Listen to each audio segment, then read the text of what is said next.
There's more in the waiting room, Rob. Okay.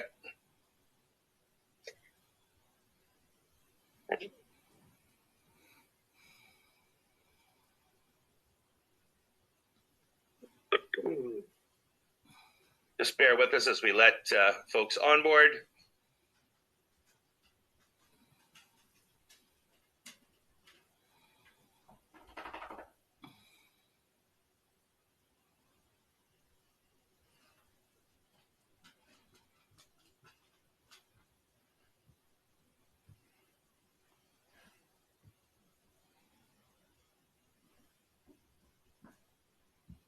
Excellent day to have allies together for a very important conversation. So thank you, everyone, for joining us this morning. My name is Rob Halpin. I'm the Executive Director at the Ontario Federation of Labour. We're going to get started here momentarily. We've got a pretty full agenda as well to discuss today, of course, about our organizing around a counter-protest for these events that are occurring on September 20th and a few days thereafter, quite frankly, as well. As you may have seen in the communication that we sent out. I'm going to ask folks if you're okay, and we won't be sharing this publicly. This is just for our benefit internally in case we need to take minutes of some of the details that are discussed today. I'd like to record this. Again, we will not be sharing that recording externally, and as soon as we're done with the minutes, we'll be erasing that. So if everyone's okay with that, I'm going to go ahead and press record, again, for the benefit of our support staff and taking notes. Recording in progress. So, okay, bear with me here. I'm just going to get more folks in this room. Great turnout.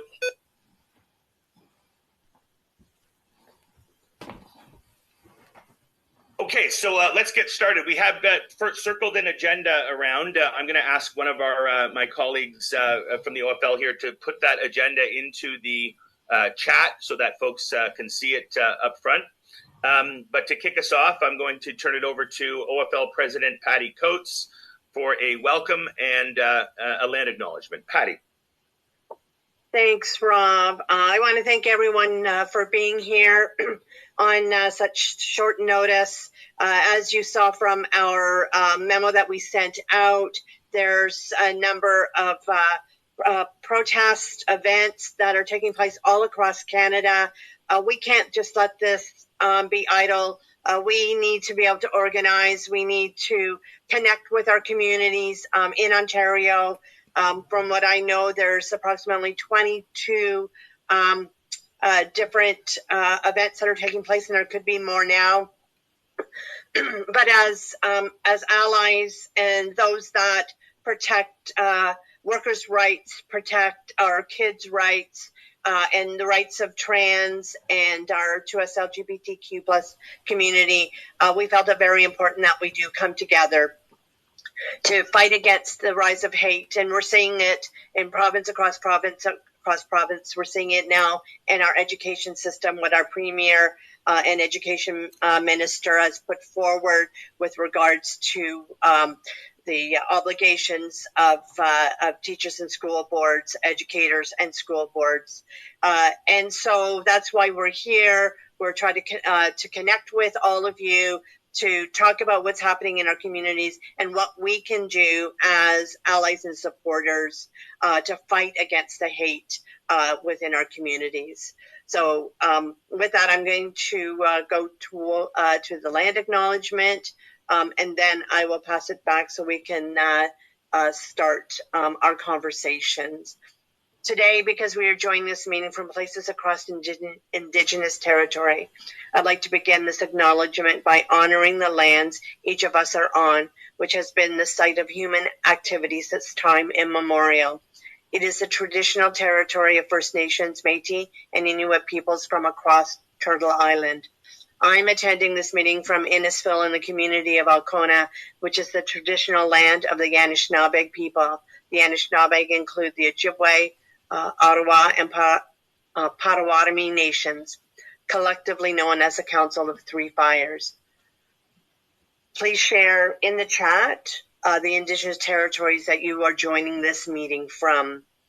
But as we gather here today These nations continue to experience ongoing colonialization and displacement, where land acknowledgements are offered in place of land itself.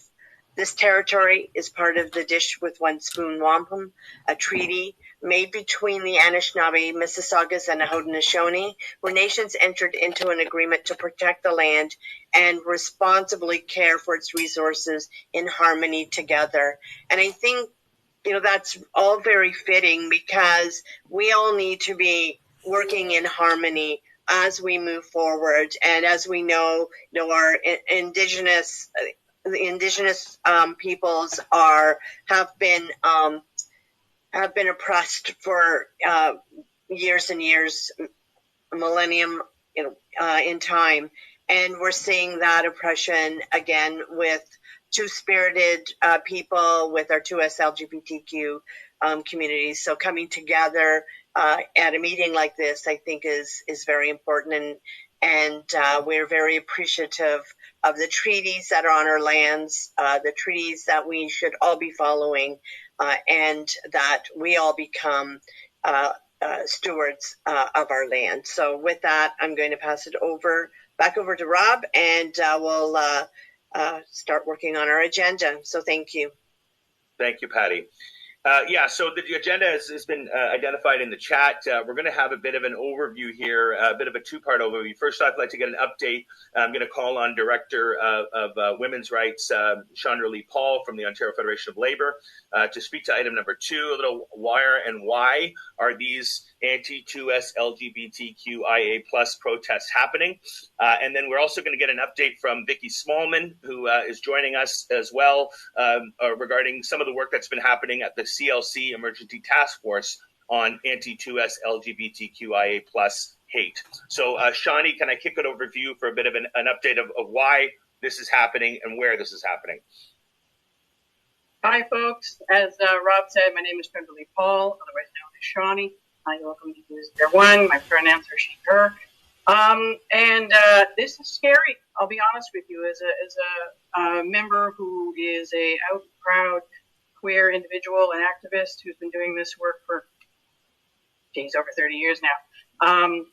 It is, in my experience, my personal experience, the first of this kind that I've seen here in Canada, of this super broadly and coordinated hate right across the country of this kind. We are seeing a set of protests that are all being done simultaneously. They're all being set for 9 a.m. in each of their time zones in every single province of this country, in multiple cities of these provinces. And it is really scary. It is extremely similar as to what has been happening in the U.S. And we are very, very worried about what could be coming next.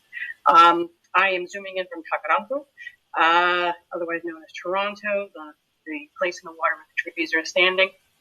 And I'm extremely worried about what's coming our way. And so what we're seeing is a far-right extreme response to inclusive education, teachings that have anything to do with the 2S LGBTQI community, with a heavy response in particular to trans education, anything to do with that in the schools, and indoctrinating children, in regards to anything to do with queer information, queer rainbow community, all various ways that we want to reference anything other than what the far right sees as appropriate. And so we are wanting to show a very strong response countering these protests, to show that they even think that there's a possibility of bringing what's happening other places here. We're going to be there to counter it every single step of the way. We want to show a very heavy love is what we have here. There is no space for hate in Canada, in particular, in Ontario, as this is what this group is here to discuss. And so what we see is that have coordinated rallies at legislatures for 9 a.m. in each time zone across the country. And so, and then following up with 11 a.m. marches after those rallies. And so what we understand and what we sort of see the way that they coordinated that is that they plan to capture the media cycle throughout the entire day, right across the country. So they start in the far east at 9 o'clock in the morning, and then as 9 o'clock hits right across the country, they'll be capturing those media cycles, those news cycles, right across to the other side of the country, which is extremely worrisome. We want to make sure that our messaging of no space for hate, of love, inclusion, diversity is, what that messaging should be. And we don't want them to get into those news feeds and capturing the negative aspects into those feeds. We want to be countering those as much as possible. And so we certainly want to make sure that we are safe in what we're doing, and that's what this discussion is here today. We want to hear from you what how we can help. Nobody is going to be left alone. We want to make sure that we're all being safe in this response. We understand that there are many, many people on this call that have a lot of experience in dealing with this type of thing that can help us keep each other safe and be strong in the response that we're doing as well to these hate mongers, really. And so what I'd like to do is we will share back and forth with each other where we know protests are happening. As Patty said, we see approximately 22 different cities in Ontario alone that have protests that are already set. That list keeps growing and growing from what we can see. A little later on, we can share the list of cities that we see so far, and then if we're missing any, you can help us know where those are. But it's important, and I'm really happy to see that everybody that's here on this call is here, and we're looking to work with each other to do this. So I'm going to actually bring Vicki Smallman on to speak now.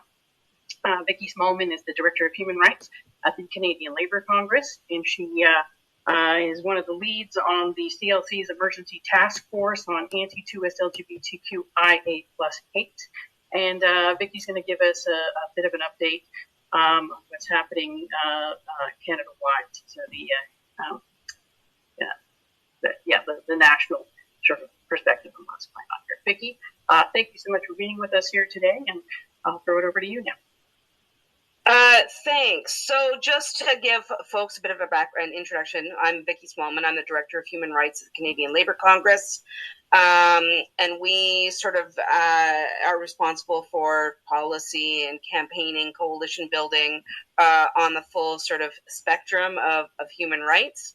And we are sort of actioning the CLC resolution that was passed at our convention. There was an emergency resolution passed on the floor thanks to the efforts of the 2S LGBTI Workers Caucus and allies. And it basically, and I will just quickly read it so folks have the context, that the CLC will encourage and support affiliates to condemn attacks against workers, families, and communities that support and defend trans, drag, and 2S LGBTQI+ events. Create flying squads to, that's B, so we will encourage and support affiliates to create flying squads to provide meaningful support to workers, organizations, and communities facing attacks. And 2, call for an emergency task force to develop a guide outlining health and safety tools for affiliates to ensure the safety of workers where events occur. So we established the task force in June. There's been 3 meetings so far. The focus has primarily been on kind of getting the lay of the land and information sharing to find out sort of where things are taking place, who might be sort of forming in the process of formally forming flying squads or joining established local networks who have been doing this work for some time to sort of bolster and provide capacity and support and resources to ongoing countering activities. And we've been focused on creating this health and safety guide. It's not ready. I wish it were. The timing of this is terrible because it would be really nice to have this guide out now. But it won't be ready for a few more weeks. There's a draft that's been out to the task force members for comment, and we hope to have it to you soon. In the meantime, the CLC has been, and the guide is really focused on addressing the way that 2S LGBTI hate shows up at work. So not so much responding to a specific moment in time like right now, which is much more of a fluid situation. I mean, really organizing against this particular effort is like organizing against Jello, because the anti-hate crowd, or the anti-2S LGBTI crowd, there's various camps and groups that are sort of uniting and collaborating under one banner. Many of them are, we don't know for sure if a protest is happening or not happening, who's behind it, and so on. A lot of that intelligence, a lot of that work really needs to happen at the grassroots local level, right? Which many of you already know. So we're trying to find ways to bolster support, give additional capacity, and encouraging our affiliates and our labor councils to connect with local activists that may already be doing the work, to see how they can help create their own infrastructures. And what it's going to look like is really different depending on each affiliate, each labor council, each community. So that is kind of happening. In the meantime, we've also launched a digital campaign called Workers United Against Hate, and have been sort of putting stuff out through the summer, through Pride, the sort of tail end of Pride season. And all of our affiliates and local labor councils received a package of graphics, talking points, and that type of thing for these events that are happening, because they really are, like, the whole issue has sort of evolved from drag story time to really target these inclusive education policies, and the parental rights rhetoric has sort of come to the fore, and the disturbing thing, I have to say, about all of this is, while it's really easy to sort of say, well, these are fringe voices, these are, the convoy, writ large, etc., all of it is being validated and platformed and echoed by provincial governments and by the federal Conservative Party, right? Which offers a bit of a legitimacy, and they have decided that it is politically expedient to essentially throw trans kids, families, queer people, queer workers, kids under the bus in order to win votes. I mean, we see in Manitoba right now actual bus ads from Conservative candidates because they're in a provincial election using parents' rights rhetoric as the hook. It's really crappy, right? So now we are really trying to find effective ways to counter it. We will be sending out some more talking points, and so on. But so that's where we're at. We're trying to respond on a day-to-day basis to this very rapidly changing landscape. A memo will be going out from the CLC to affiliates and labor councils about next week's demos, hopefully today, encouraging folks to connect with local organizers to try and ensure that there is a visible sort of presence in the communities where these events are taking place. And really, I think that Shawnee's point about trying to flip the script on the rhetoric is really, really important, and not let them set the agenda. We need to let folks know that, that 2S LGBTI rights are important and central to the work that the labor movement does. This is about solidarity in action. We need to express sort of love, care, and support for trans and queer kids and workers and communities, and send a really strong message that that hate has no place in our communities or our workplaces or our unions, period. And hopefully we'll see a sort of a wave of love and support and care on that day.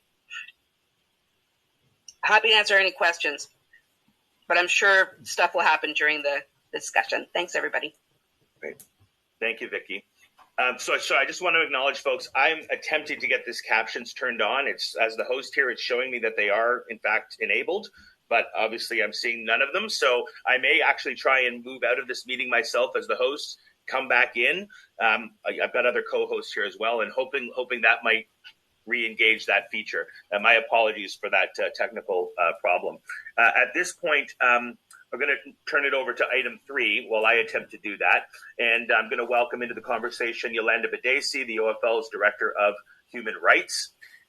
Yolanda, if you're able to come on screen and start talking about item 3 of our agenda, getting organized, why we are mobilizing for this fight, some local toolkits that we put together for local counter protests, and then we're going to get into a more fulsome discussion about where we can organize these counter protests and what information we know. So I'll turn it over to Yolanda, and Shawnee may be jumping in here as well. Yolanda? Thank you, Rob. And the captions are now on. I'm not sure what happened, but they're on. Excellent. Thank you. Good morning, bonjour tout le monde. As Rob said, my name is Yolanda Badesi. My pronouns are she, her, and elle. And as you heard, I'm the Director of Human Rights here at the OFL. As Vicky and Shawnee and Rob and Patty have said, it is more important now than ever to organize around these issues.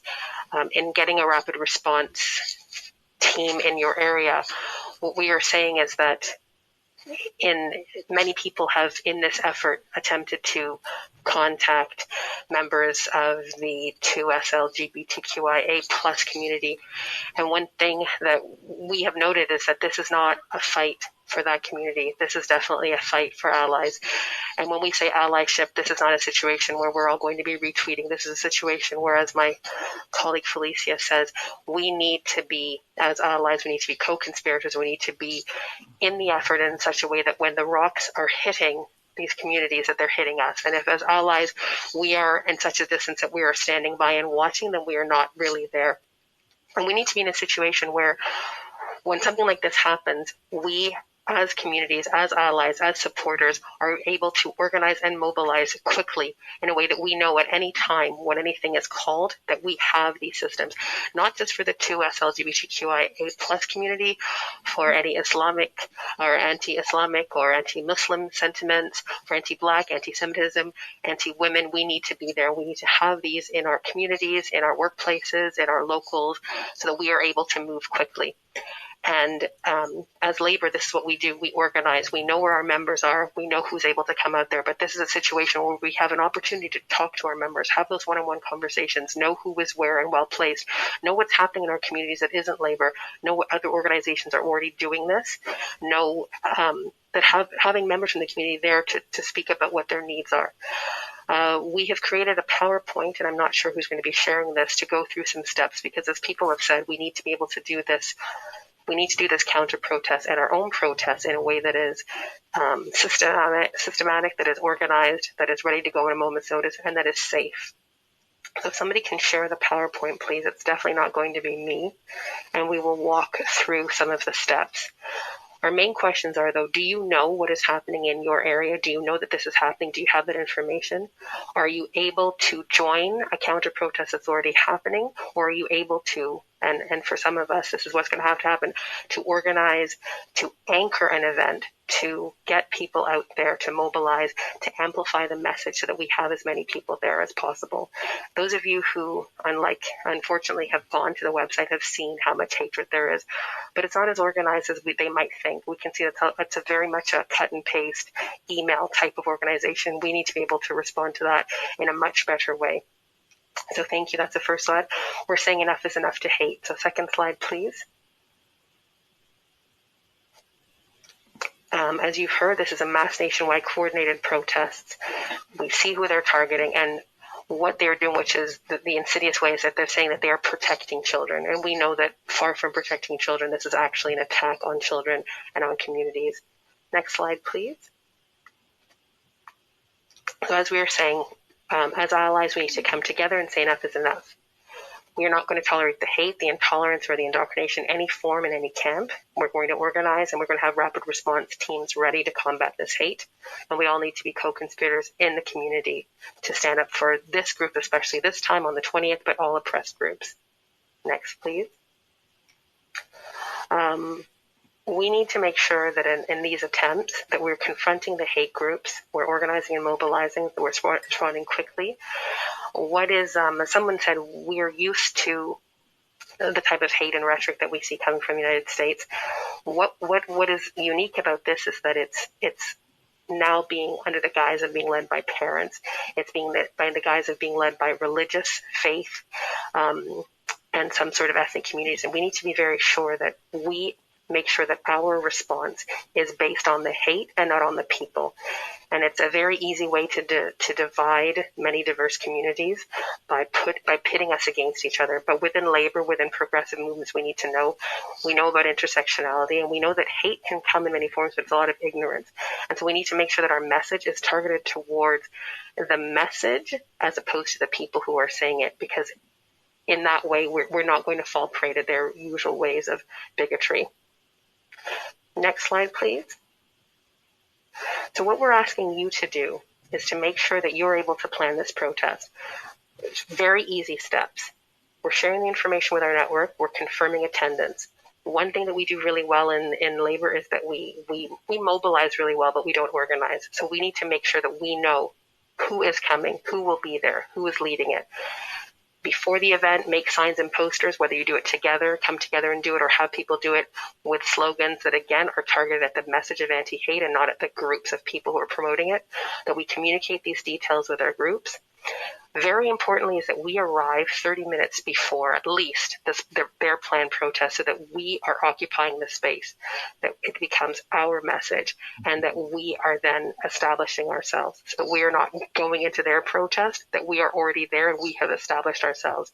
Make sure that you have a megaphone, mic, music, flags, posters, banners, chant sheets. We know how to do that, and that use that opportunity to speak with people, to spread the real message. Have a petition ready there, have clipboards, have pens, so that you can speak with people, get their information, so that your rapid response team is going to be a team that you can call on any time, and it's going to be growing. Next slide, please. I'm not sure if it's going to be me who's speaking about this. I might pass it off also to Shawnee, but we have resources that the OFL has prepared for in general about protests, but specifically for this one, just some very basic things, and we're going to put some links in the chat for some resources. So make sure that when you're there, you're staying safe and staying positive. We don't want this to devolve into something that is messy. We know that there's going to be media there, and we need the message to be about a group of progressive workers who have come out in support of this community, as opposed to a brawl that ensues with a negative issue. So stay with a buddy, don't engage in the conflict, keep a safe distance, focus on your positive message. We're going to respect all the laws. We're going to try to de-escalate wherever possible. And as I said, what's very important is to take up the space. Take it up physically with the amount of people you have, take it up with the noise you're using, take it up with the flags and the signs that you have with these messages of love and positivity. Next slide, please. Here we have, and we're going to put these links to the sites in the chat, but we have 5 really great resources here in terms of how you can plan a safe and effective protest or counter-protest. And last slide, please. I believe that is the last slide. The next steps that you're going to do after this, plan a debrief meeting with your group. Very important for so many reasons, and especially at one that is going to be as charged as this one. Give people a chance, who may have been triggered, who may have been physically hurt, emotionally hurt, to talk about what happened. What did we see? What did we learn? What can we do better next time? Make sure that you can maintain this communication with your contact list. Continue to talk to and recruit members to be part of your rapid response team. And I call it a rapid response team because for many communities, the idea of a flying squad is in itself a triggering term. So rapid response, because that's what we want to do, respond rapidly and get in there and help people. So be vigilant for other hate events that you can disrupt with your groups. And make sure that we are also joining other counter protests that are planned by other organizations, so that we are doing the support and we're all getting together and being disrupting and causing some good trouble. Thank you very much. Excellent. Thank you. Thank you, Shawnee. Thank you, Yolanda. And thank you again for your attention to this request. I mean, listen, we knew we had to act quickly. This is, I want to acknowledge too, this is not something that's sprung up on us. We've been monitoring the rise of hate and this vitriol for quite some time. I want to give credit, of course, to the Labor Council's presidents that are on the phone with us here today, who have been, again, reporting back to through the OFL and into the Canadian Labour Congress on the ongoings of these groups in their own communities. I want to open it up now for the next item on the agenda, which is, again, a bit of a discussion about where we can organize counter-protests. I do see that folks have been putting furiously into the chat where there are counter-protests that are taking up or occurring. That's great news. We're going to we did send along as well a dynamic, I would say, Google spreadsheet that we can constantly and continually update as more information becomes available to us on where counter-protests are being organized. Then we'll be filtering this information in. And we've also setting up at the OFL a general RSVP event page, so that when we capture members that are coming across this through our outreach efforts, that we'll be able to segregate that data as well to say that if you're in, for example, London, here's the event that's happening here, in Ottawa, so on and so forth. So I see some hands are starting to get raised. We'll do a bit of a go around right now to speak to some of the events that we know are happening. And our team will be taking note of this, as I said, and updating that spreadsheet as we go. So I'm going to turn it over to Martin Riley. Martin, and just folks, if you are able to, as Martin has done, please raise your hand in the feature and we will add you to the speakers list. I'll try my best to keep that as fluid as possible. Go ahead, Martin. Hey, thank you. So I wanted to bring attention to a protest happening in Scarborough on the 22nd. I think it's of particular importance because it's directly going after kids and going after my fellow education workers up there. It's being put on. All right, going through it. First, I'll give the details. It's happening at 10:30 a.m. on the 22nd at Wallingford Road and Cassandra Boulevard. This location is chosen because both sides of that intersection there are schools, a Catholic school, and I think Victoria Park. This group has organized protests before in Ottawa, where I believe they got about 100 people out, and it was countered by about double that many by Save Canada and Billboard Chris. This has been in the books for I guess a couple months now. It was billed as planning to be bigger than that Ottawa one, and I will note that Ottawa one did end up with some violence. So I'd highly recommend we organize in the Toronto area, the GTA, particularly around that, and also see if Toronto York Region Labour Council could organize QP 4400 and the various teachers locals to go out to those schools and get them shut down by the workers there to ensure that there is no possibility of our people and our kids getting attacked. And I'll drop a link to that in the chat here. Thank you, Martin. Great. We're going to have that Excel sheet, that dynamic, Google sheet that I was referring to, where we're capturing all of this data. The link to that will be put into the chat here by my colleague Yolanda. So thank you for that information, Emily. Hi, everyone. Thank you so much. So my name is Emily. I'm a VP at QP 4600 here in Ottawa at Carleton University, and I'm also a steering committee member of Community Solidarity Ottawa, which has been organizing in Ottawa since the convoy. I would just like to address a couple of points that I heard. First, I'll go with the previous speaker. I was the parent who led the organizing efforts of June 9th on Broadview Avenue in Ottawa when Save Canada, Josh Alexander, and Billboard Chris came. And I have a lot of great information to share and spread about what they did, how they organized, and how we countered. Our numbers were, in fact, a lot bigger than just a couple hundred. I think we had probably closer to 300 or 400, whereas fascists were indeed violent. And I really would like to start sharing that information. I will also drop in a chat about an article the Canadian Anti-Hate Network published that details our stories. In terms of Ottawa, we have just planned a counter protest starting at 9 a.m. on the Supreme Court of Canada lawn. We chose this location because it's just adjacent to where they were building, and we are not in the business of defending the state from fascists. We are in the business of protecting communities and each other to ensure that the hate does not go unopposed in the streets. I encourage you to share that. I'll again drop that in the chat for everyone. And I also just want to speak to something that Vicky brought up, just about how we're opposing this and what we're up against. And I think as much as it's important to understand the fact that we are dealing with a very fractured and difficult to track movement, that they've actually gotten quite a lot better organizing themselves despite all of these internal infighting. One of the reasons why we're having difficulty finding lots of accurate information on march routes, on who's exactly organizing, is not because they're disorganized, it's because they've gotten better at operational security. They're doing a lot more things that's tighter and harder to infiltrate and harder to track. So I just think it's important to kind of keep that in context, that they are able to, at this moment, rise above their internal discord to build a very, very big movement.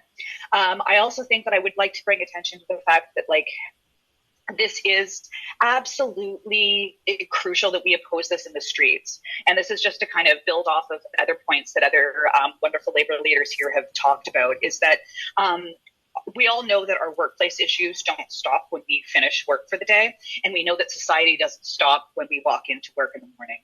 And we have to approach this in that we have to keep that in our minds when we are out there. The fascists are organizing in the streets.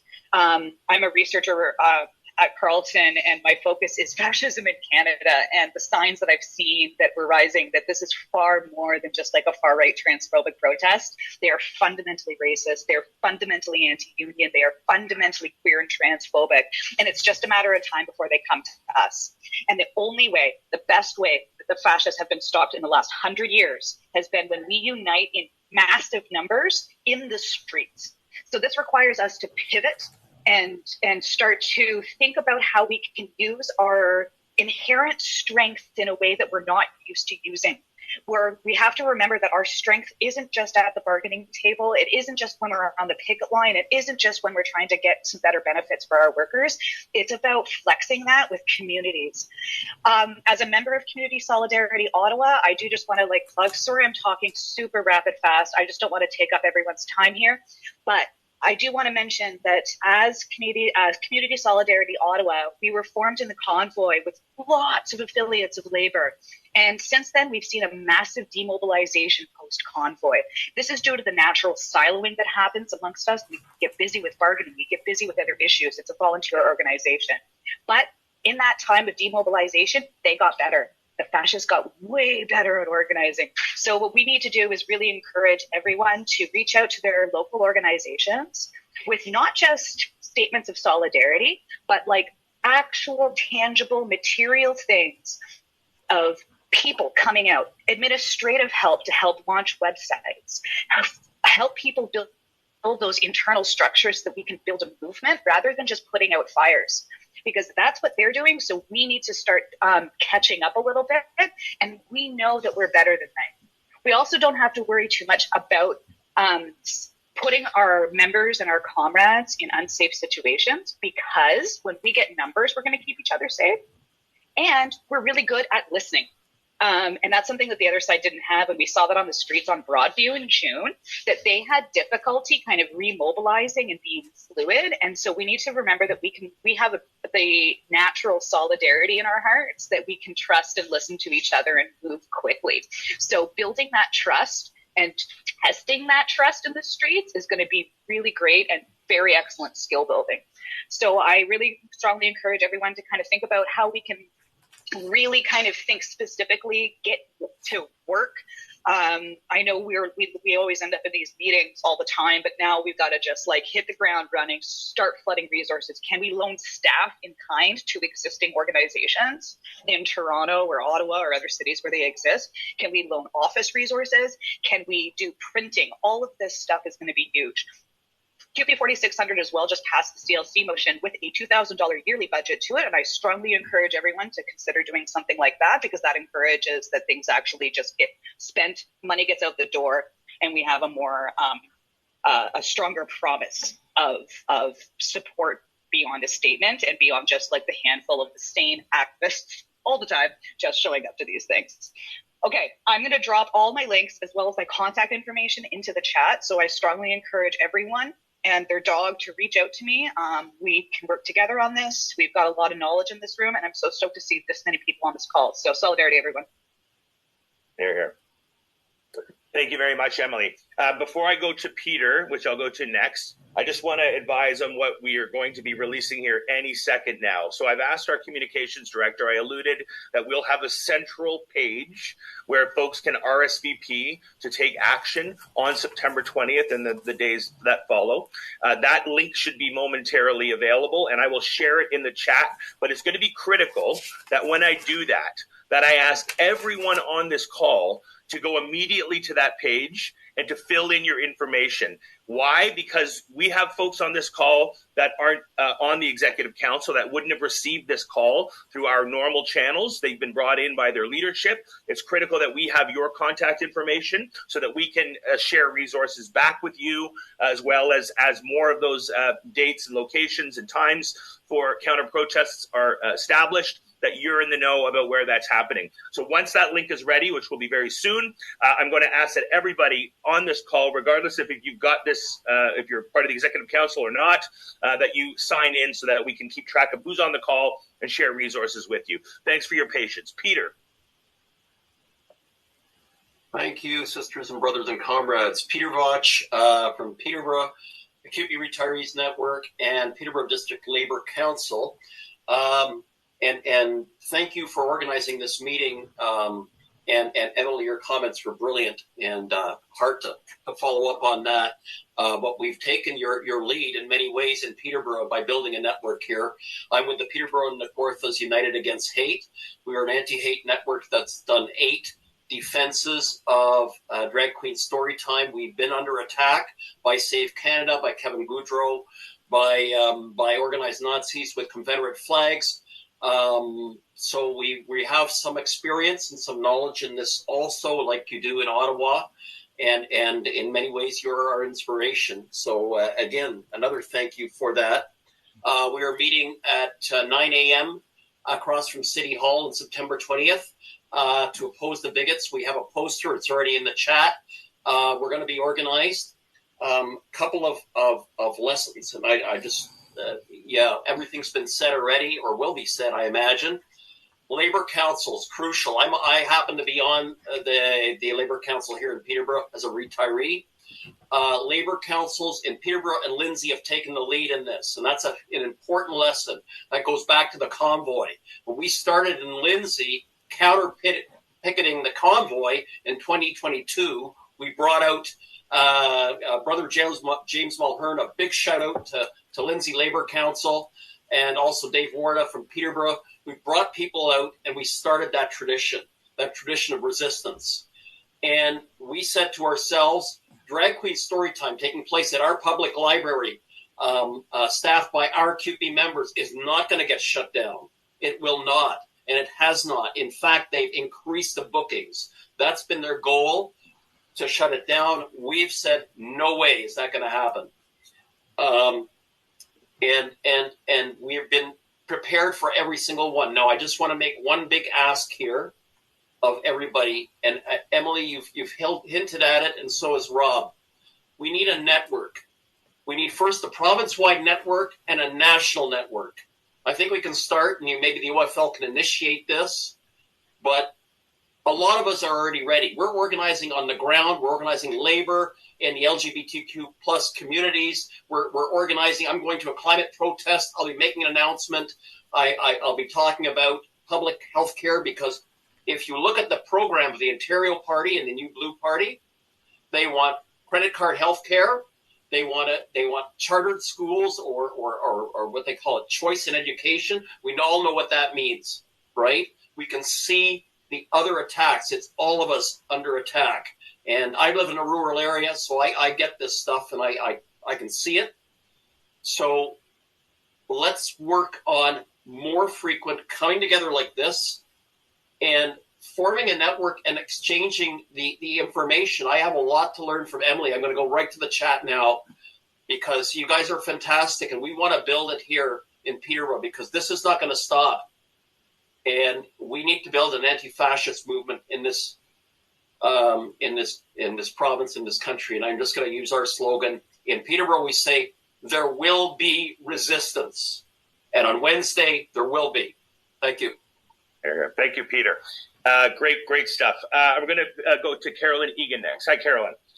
Hi, how are you? Thanks very much, and great meeting, great turnout. I'm president of the Steelworker Toronto Area Council, also a founding member of Steel Pride in our union, and Community Solidarity Toronto. And what I want to say, this is just dynamite that we're coming together like this and echo what Emily, Peter, and others have said. The Toronto and New York Legion Labour Council, we established a rapid response network quite a few years ago after the murders at the mosque in Quebec. And at that time, the far right was organizing at Nathan Phillips Square, which is City Hall Square here. And they wanted to take over the public space, which is one of their tactics, and give the sense that somehow their views represented the majority, which is not the case.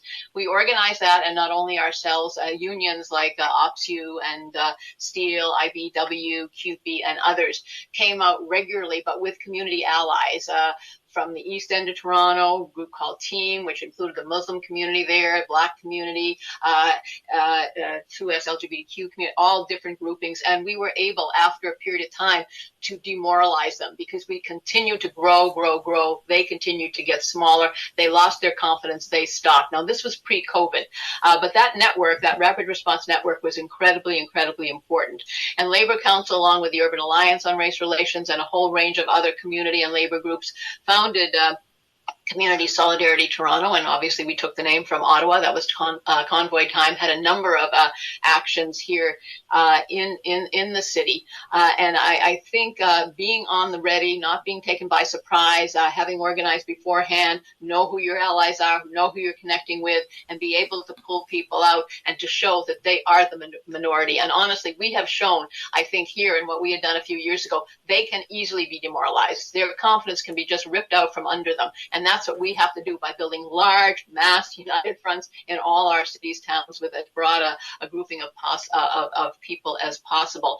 And the Rapid Response Network, I mean, the last action we did was at the High Park Library on Roncesvalles here in Toronto a few months ago in the summer. And previously there was something at Fort York. And numbers of us, particularly from the steelworkers and others, went up and joined Peterborough. Peter talked about what they were doing. And honestly, he did so much just to bring that all together. And we went up because they were just beginning and we weren't sure how many they would get out, and they got hundreds out. And the fact that labor was out there, but community as well, students from Trent, et cetera, really important. So we, as I said, are calling for a rally at Queen's Park on the 20th, and I think it's hugely important that as many people. It's a work day for many of us in the unions, we know, but at least if we can have representation from all the unions possible and community organizations. 519, I know, I've worked certainly with 519 and others in the past on such questions. This is critical. So let's go, let's do it. And Yolanda giving us all the concrete steps, 1, 2, 3, 4, 5, 6, 7, 8, whatever. They're there for us, so let's just move. Thank you very much. Thank you, Carolyn. Excellent. Some great points being raised in the chat here as well. And we're going to go to Anthony Marco here shortly. But there's a great point that Jace just put in the note here, that we really do need to center trans and non-binary voices with respect to planning on the day. Let's encourage the entire community to get active, and we will make the space available for that to occur. Anthony Marco, and then I'm going to share the link again that I'm asking everybody. Take the opportunity to just simply RSVP, so we've tracked your details, and we'll be able to share more information as they become available. Anthony. You can hear me okay. I'm on an unfamiliar laptop at work here, so trying to make sure I can make this work.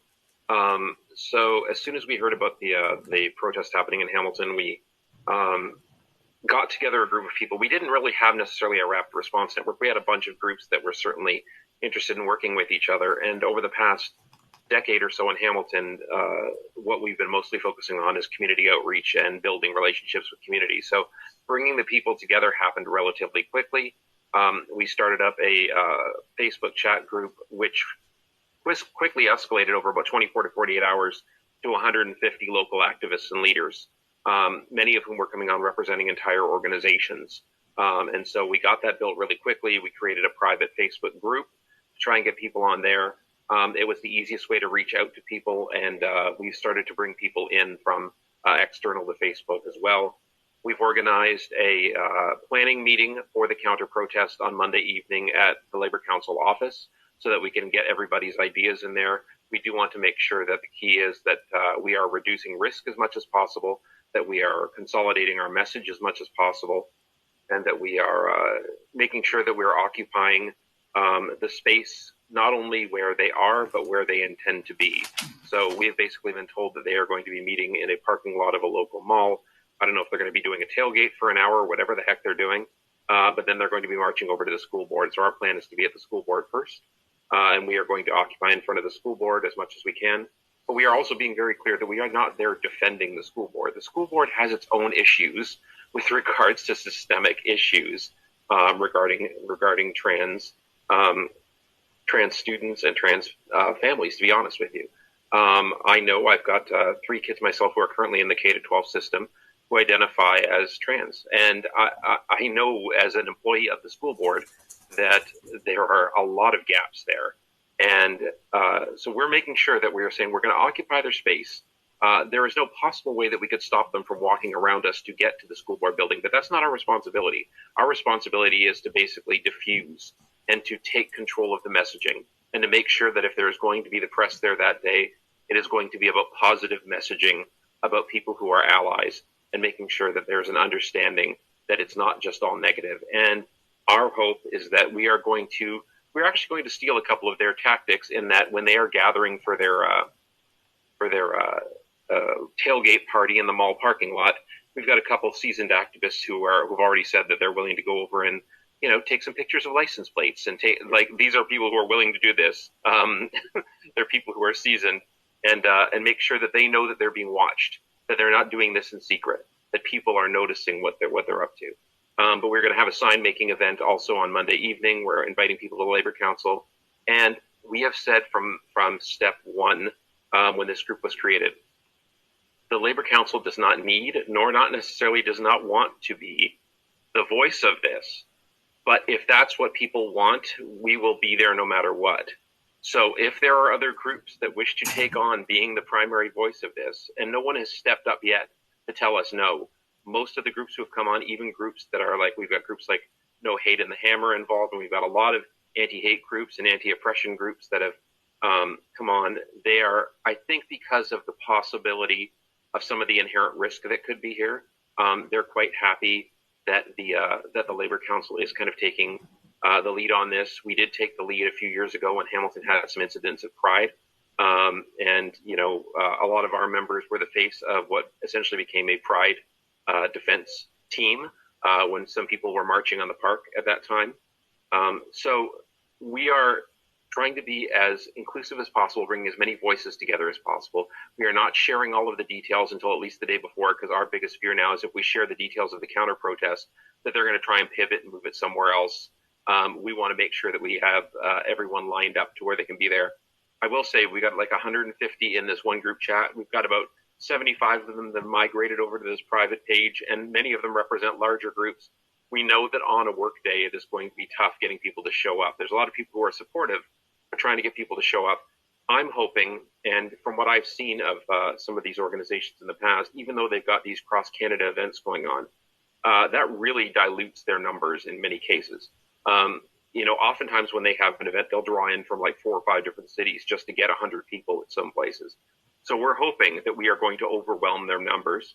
And we are hoping that even if they march 25 people to the front doors of the school board can handle that themselves.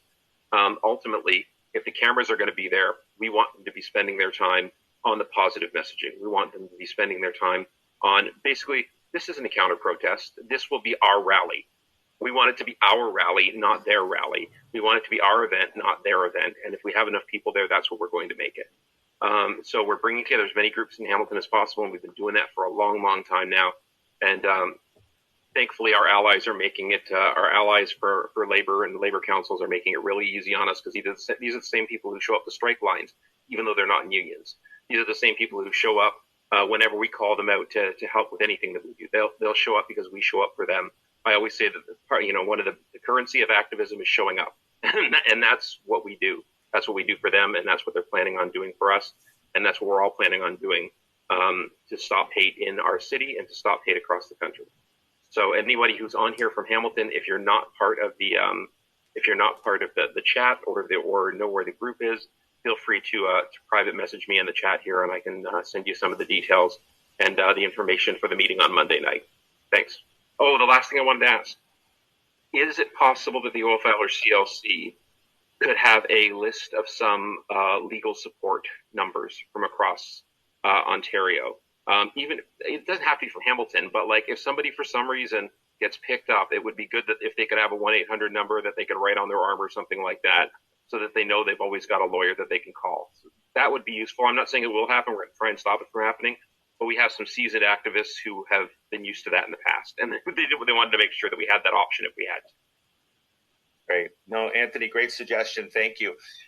Before we go to Manib, I just want to highlight a few pieces again. In the chat, we have created a event page, and I appreciate if somebody acknowledged we still have a few kinks to work out on that page, okay? The main purpose of this page right now is to track your information so that we can communicate back with you when we have a formalized list of those resources all in one place, as well as the locations of where these counter protests will occur.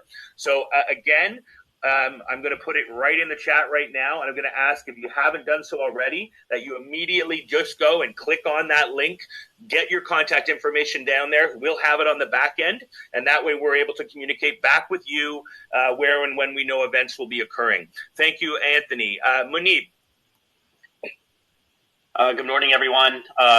Really appreciate the leadership team and staff team of the OFL putting this meeting together. Just want to say kudos and thank you. This is fantastic. Really loving the resources too. The only suggestion that I would probably have as an update, if there's anything that could be added, is maybe reminding and giving some tips about the potential effects of what could happen as doxing. We've seen that with a lot of fascist, white supremacist organizations and groups that have been doxing a lot of progressive folks that have been organizing in their regions in combating hate in many ways. If there's a way that the information you have could be updated to how to deal with doxing, how to protect yourself from being doxed, especially what could happen as ramifications long term. Because we know it's not just what's going to happen on the 20th, going into the 22nd and various others. It's going to be continuous. Another thing, one thing from OSSTF, we are not just taking attention to where it's happening everywhere. We've seen significant, actions being organized at city halls and at school boards. But what we're taking active attention to is how do we have safety plans ready for those protests that are occurring directly at schools. And I'm seeing from the chat, this is super helpful, seeing folks update on Huntsville and Bracebridge. We know that Maxime Bernier is going to be showing up to Victoria Park Collegiate out in Scarborough, North York area, and something that we're taking a lot of attention to, and thank you for sharing resources on that. But if you could reach out to us to let us know if you do see locations and protests being planned at schools, that'll be helpful for us, and we can coordinate with our education comrades and, of course, our local communities too. Thank you, Manib. Again, I'm going to remind folks, go to the link and fill in your information. I'm going to put it in the chat one more time. I'm sure, give me a little hand wave if you've already gone ahead and signed up for the page. That's great. Here it is here again. Great. Excellent. Thank you. See you, Susan. Thank you for that. Okay, we're going to get to Susan next. Dawn and then Susan. Go ahead, Dawn.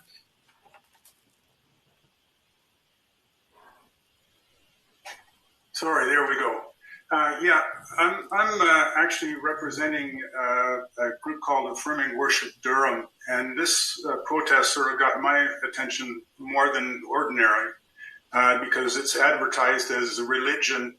It's a religious thing, the way that they sort of preface the whole concept of this protest. And we're going to be trying to have a religious opposition to the far right, and doing it as best we can, but we're having to do it with love and inclusion and positivity and what have you. It's nice to have the organizational structure that you folks are providing, because to have allies that know what they're doing and what they're, how to handle themselves in these cases. We've had cases in the past where we've had to almost back away from a protest because there were people that were more interested in having confrontation and engaging in name calling and things of this nature. So it's I'm very much interested in seeing how things are coming together here. So definitely like to have that support structure. Not sure all of our decisions don't happen from the top. I'm not the president. I just happen to be somebody that's usually the communicator as far as this is concerned. All these decisions take place at the individual place of worships throughout the area.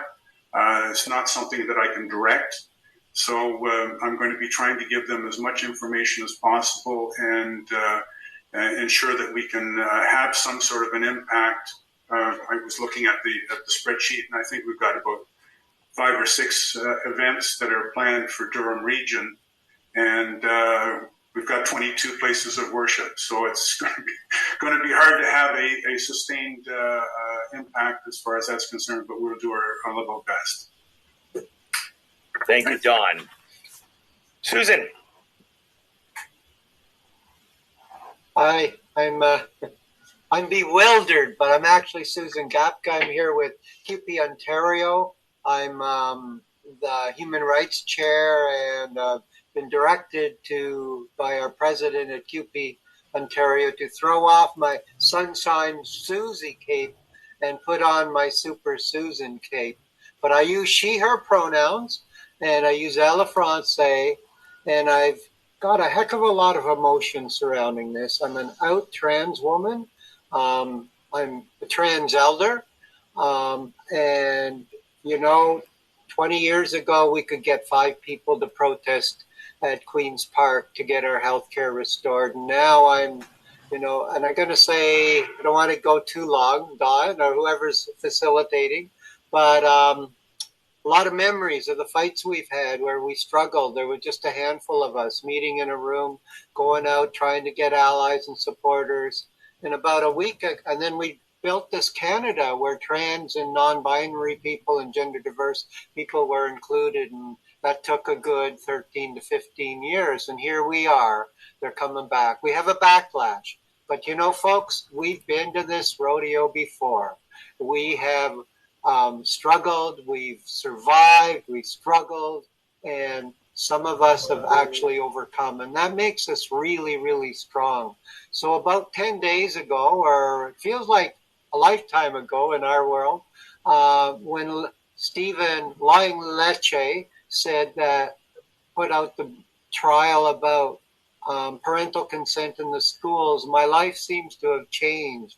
And then after Conservative Convention, and these are really minor and many of us know how politics works, the inner wheel of big P politics, and they're simply resolutions. But the fuel behind these resolutions that the Conservative Party adopted. And so I was feeling a little lost after that, wondered what's going to happen. And now you all bring me so much joy, so much comfort to know that there's more than 5 of us looking at each other in a small room, that we are here united in the struggle, in solidarity together. I just want to touch on Carolyn's comments, my comrade over there smiling in the corner box. I'm in agreement, and most people I'm talking to in my little bubble here, which is expanding as we speak,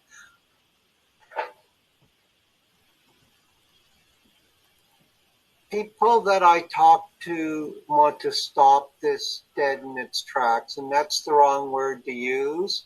That's a figure of speech, but I'm going to We want to show them strength. And what we have in labor is numbers. And if we can put up a good show on the 20th, but not make this a one-time event, we need to be doing counter-protests, educational forums. Trans Day of Remembrance is coming up, and we need to add that political message. We want our political people, the people who have been, the word I'm thinking of misinformation, that there's this myth and misinformation of what's happening in our schools, what drag queens are doing. We need to be giving them the key message. We need to have opportunities to, there's so many of them, it's hard to counter all the hate messages, but we have time to do that. But this is, but Carolyn, back to you. If we stand up to the bully will decide what to do. They will fight, fright, or flight, fight, or fright. And so let's give them some fright on September 20th, so that on September 21st till whenever, that they're working on the flight tactic. I think I'm going to stop there, but I'm just really appreciating all of you here today to know that I'm not struggling alone, that we are in this together. So thank you, thank you, thank you. Thank you, Susan. Okay, folks, I don't see any other folks in the queue at this point. So here's what I'm going to suggest as next steps. The next item I had on the agenda here was sharing of these resources. Now that I've captured all of your data, as far as we know, your email addresses for all of those that have been on the call. We had a ton of resources here today that we've discussed, great links put into the chat. We're going to take some time to synthesize some of that information that's been brought forward to us, make some edits to some of those documents as noted, and then reshare that information with everybody back in an email, likely later today. If not, it'll be first thing on Monday morning, where we'll know where all these resources are. But it's critical that we maintain, build this solidarity again. I think, as Susan points out, not just on the 20th and the subsequent days that will happen thereafter, because there are events scheduled for other days as well, but that we building this rapid response network to combat hate everywhere we see it. So I want to thank everybody for the opportunity to speak to you today about this. From a next steps perspective, I'm going to ask my colleague, I'm going to throw this out to my colleague Yolanda, and I appreciate everybody understands how rapid this has been evolving and how quick we are to take action here. So we will get things buttoned down as we go forward. Yolanda, are folks being asked at this point to input data directly into that spreadsheet, or are you advising to send information to us and we can update that internally? Can I get an answer to that question? Either is fine with me. Somebody or more than one person pointed out that we have to be careful of that spreadsheet so that it doesn't get damaged. I've created another one, so if something happens to that one, I have a backup. But yes, if you know of things, please add them there, and not just the actual, I started to do it, but not just the counter protest, but if you're having, as we've heard, there are poster making situations, if there are meetings, please add all of that. I will put my email in the chat as well, in case anybody wants to contact me directly. But yes, please, the more we know, the more we can share. And also people then can look back at this, because you all have the link now and you can see if there's something in your area. And if you don't see something in your area, that is your cue. That is your sign from the universe that you need to be starting one. You need to anchor it. So don't wait for it to be asked. So if you don't see one in your area, that means it's you. You've been tapped. Tag, you're it. Great. Thank you very much. I see Lori's on. Lori's got the hand up. Lori, go ahead, Lori. Hi, thanks. This is Lori with Community Solidarity Ottawa and with CAPE. We're not an affiliate, but we collaborate on a few things. And I'm also on the anti-hate committee with the CLC. I'm actually just wanted to put our hand out. CSO is a group of volunteers who run out of pocket in Ottawa. Community Solidarity Ottawa. And anybody that has any loose funds that they could send our way for logistics, we would much appreciate. And we put out individual calls, but I wanted to put out the call here. If anybody can spare a few bucks, then please contact me. I'll put my email in the chat. Thanks. Great, thank you. Okay, so we have a bit of work to do ahead of us here, and we're looking forward to doing it. I put the link in the chat one more time. For those of you who have yet to do it, please RSVP so we track your data. Any other business before we wrap up and get into next steps? I don't see. Shawnee, go ahead. Yep. I just want to add in, I mean, this, of course, is not a fulsome list, but I just want to make note that there are a few crisis lines, help lines that are specific to the trans community, queer community, Indigenous community that I'm going to share in the chat to ensure that if anybody on this call needs some assistance, or if they know people, maybe keep the list with you to make ready. And if there are more that you know about that you would like to share with us, please send them to me, and then we can make sure that we share that information out front as well. So I'm going to put them in the chat, and then I'll put my email address in the chat in there as well. Just I want to make sure that everybody is keeping themselves safe, both physically safe, mentally, emotionally, and spiritually safe as well. Thanks. Thank you, Chandra. Okay, we're going to, this has been a very useful meeting. I hope you've all found it to be so. It's 11:15-ish now.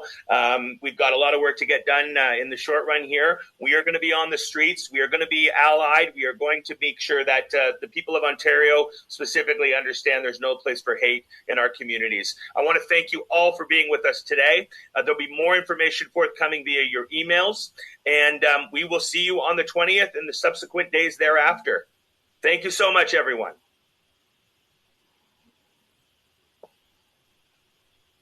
Thank you, everyone. Thank you.